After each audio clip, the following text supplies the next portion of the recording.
Giovedì 10 aprile 2025, alle ore 12, nella sala consigliare del Palazzo Comunale di La Maddalena, è stato presentato ufficialmente il progetto Welcome to La Maddalena.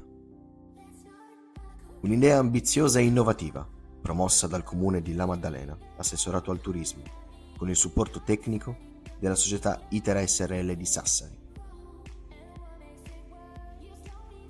Progetto che guarda avanti, con un obiettivo chiaro: rilanciare il turismo.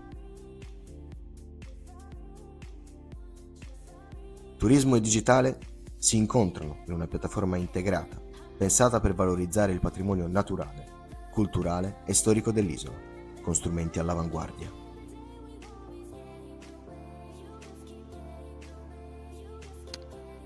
Entro giugno 2025 saranno attivate 75 postazioni informative, distribuite su tutto il territorio, interattive, accessibili e collegate a un'app scaricabile per iOS e Android. I visitatori riceveranno contenuti personalizzati in base alla loro posizione e ai propri interessi.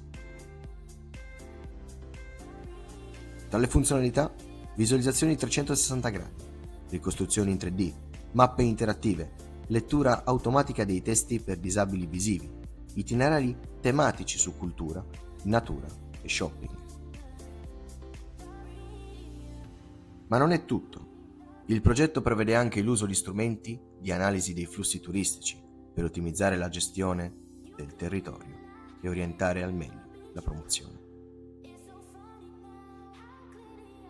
Un'altra colonna portante è la creazione di un archivio digitale del patrimonio isolano, con documenti, foto e memorie accessibili online per un turismo anche culturale e consapevole.